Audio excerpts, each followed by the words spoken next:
everyone, and welcome back to this channel. And today we're doing a comparison between two giants, and they are Smodin and Browse AI. We want to see which AI data tool wins.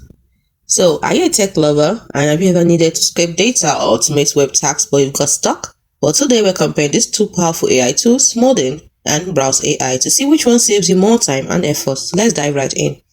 When it comes to main use, Smodin is used for AI writing, rewriting, and plagiarism detection, while Browse AI is for web scraping and task automation. When it comes to ease of use, Smodin is simple. It is text-focused, while Browse AI is for visual training for automation. When it comes to data extraction, Smodin is limited because it's text-based, while Browse AI has strong data extraction for tables, lists, and even real-time data. When it comes to automation, Smodin is not automated, while Browse AI has, automation for recurring tasks and workflows.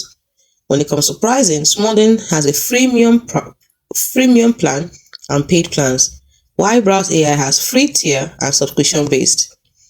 When it comes to what they are best for, Smodin is best for students and content creators, and Browse AI is best for marketers, researchers, and developers. So Smodin is your go-to for rewriting and programming in check, while Browse AI dominates in scraping and automating repetitive web tasks. So if you need content help, Smodin. If you need data, Browse AI. So which tool do you prefer?